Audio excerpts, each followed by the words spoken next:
I'm headed to look at a $1,500 2004 Toyota RAV4 with potentially a blown engine. I don't even know if it runs, but the seller said it has a knock. If I can get it cheap enough and swap the engine myself, I think I can flip it and make some money. Tonight we're gonna see if we can get it started and if I end up buying it. Hey guys, so I am on my way right now to buy my first ever flip. I'm going to look at a 2004 Toyota RAV4. It has 300,000 kilometers on it, but the seller says that it has some engine knock. I didn't ask them any questions about it. I'm not sure if they had that professionally diagnosed. I'm not sure if they're the original owner.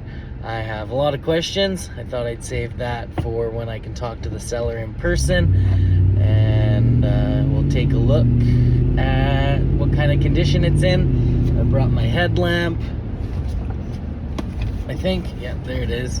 If I offer $1,000 and walk away with this vehicle, I think that'll be in a pretty good position to fix it and maybe turn a little bit of a profit. I'm excited. Here we go.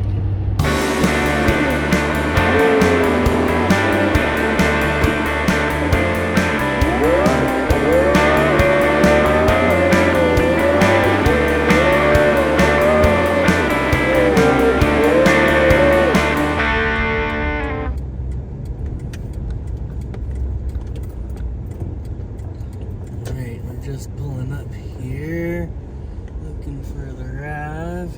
There it is. In the driveway. First look. So once I got to the seller's house, I took a moment to look around the outside of the vehicle, trying to see any major dents or dings or broken pieces. Maybe a little bit of a leaky shock. It did look like a little bit of wetness on the strut. And down in the mud to look underneath. Oh, fun. Love it when it's raining. That's okay.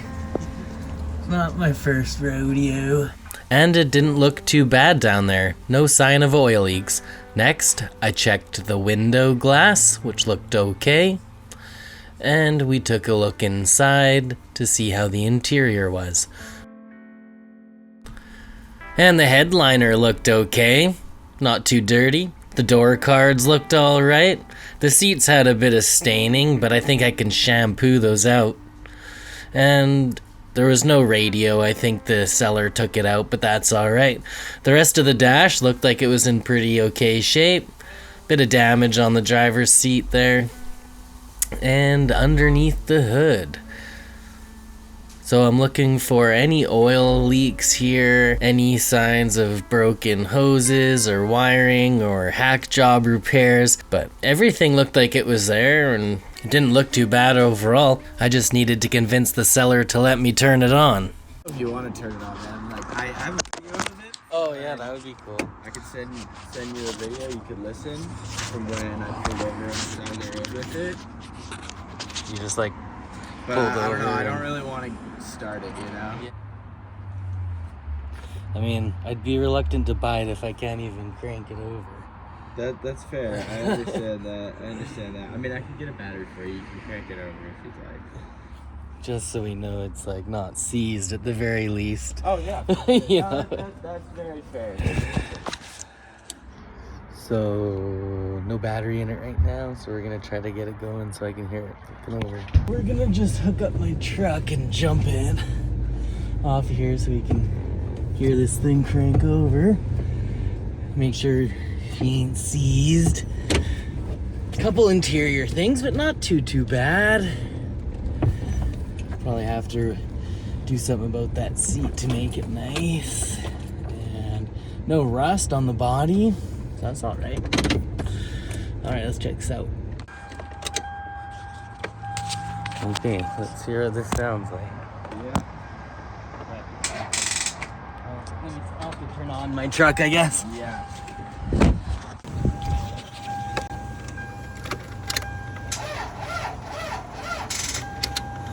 So at this point, we were trying to start the car without a battery, just off the booster cables off of my truck, but I don't think there was enough amperage to get it going. Alright. Yeah, no luck even with the truck on, so we gotta get a battery in there. Well, running it with no battery didn't turn on, so we're gonna stick the battery in there and see what happens. Yeah, no worries.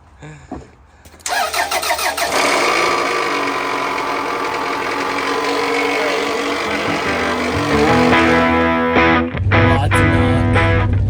Definitely sounds like a bottom end rod sort of thing, so probably be an engine swap. Body's in pretty good shape, no rust. Underneath looks really clean.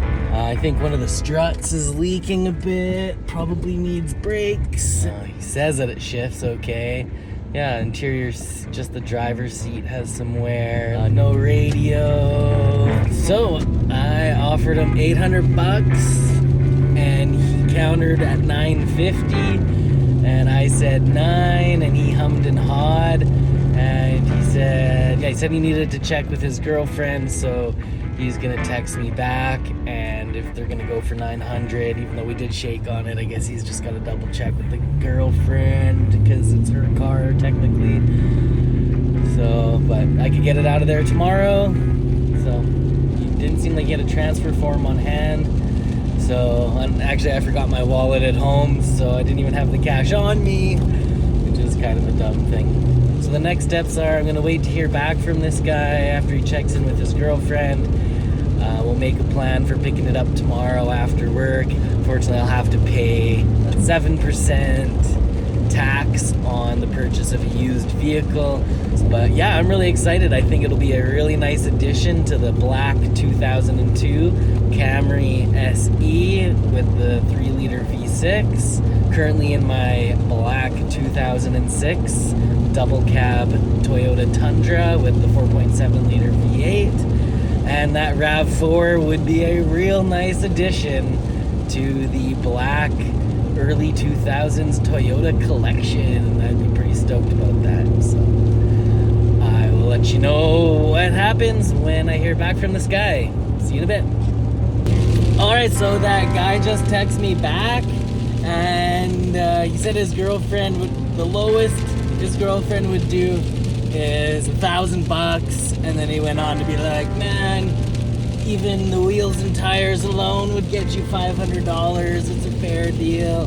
And well, I think he's right. It's a pretty good deal. So getting the 2004 RAV for $1,000. All right, it's the next day, and I am once again on my way to go purchase the 2004 RAV4.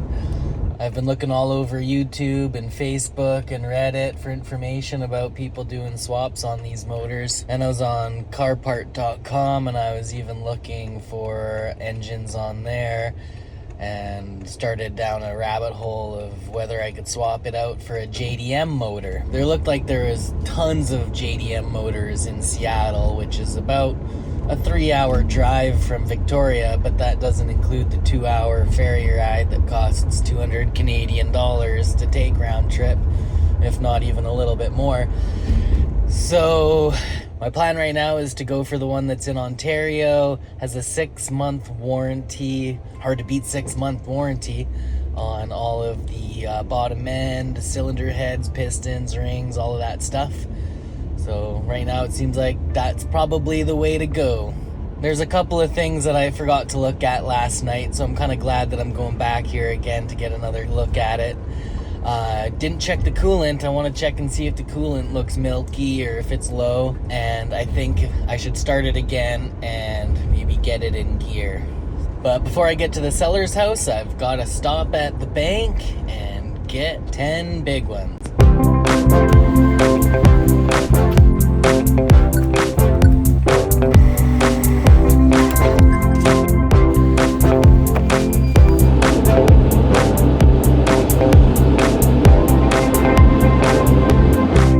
Alright, here we are. Inspection number 2. I'm feeling pretty stoked about it. I think I'll get him to drive it out onto the street to make it easier to pick up for the tow later. And yeah, let's go take another look.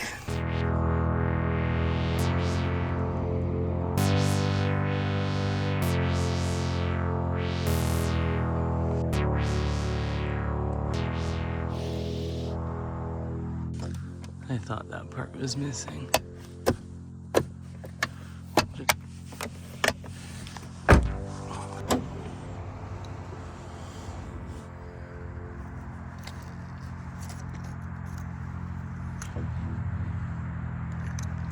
So yeah, I just came to look. Didn't see any oil in the coolant.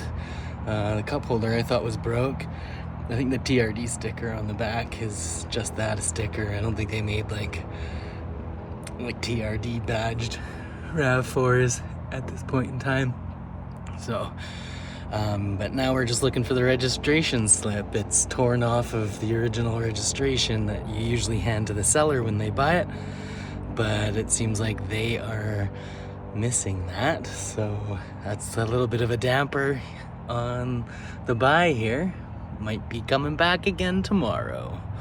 Well, unfortunately, it's gonna have to wait till after the weekend because for some reason the proof of registration, or the title, I guess, is missing. So here in BC, you get a printout from the auto insurance place that has the proof of registration. All right, well, I was just cut off there by a phone call from the seller's boyfriend who found the registration slip. So what I was saying is it comes as a single piece of paper, and when you go to sell the car, the seller has to sign the bottom half, which gets torn off and given to the buyer to take to the insurance place. And so that piece of paper at the bottom was missing, unfortunately. But it sounds like he found it, so I've just turned around and I'm heading back to the house. Yeah, I think we're gonna fire it up one more time. I'm gonna get him to drive it off of the driveway, or maybe I'll drive it off the driveway, just to make sure that it's all tickety-boo and running right. Here we go. No engine lights. Goes into gear. Goes into reverse. All right, let's shut that off before we do any more damage. All right, well, I paid the guy. Deal is done. Got all the papers. Goes into gear. Goes forward and back. After I ran it for a second there, I was standing behind the vehicle and it really smelled like burning oil pretty bad. So, yeah, that engine is totally toasted. So, here we go. Be calling the tow truck later tonight, hopefully, right after I play some pickleball. All right, see you in a bit. Alright guys, I am back home now and the RAV is still sitting at the seller's place until tomorrow. I tried to do the responsible thing and call a tow truck. I figured I'd use my BCAA roadside assistance, but they asked for a license plate number, and of course I don't have one, and then they asked if the vehicle was even insured for the road, which of course it's not. So at that point they basically said, yeah, this isn't an emergency, so we're not towing it. And I got a quote for an after hours tow for $300, and even during the day it would still be around $250. And honestly, I really don't want to pay that much money just to get this thing to my driveway. So at this point, I either need to figure out how to tow this thing home myself or bite the bullet and hand over the cash. And one last thing before I wrap this up.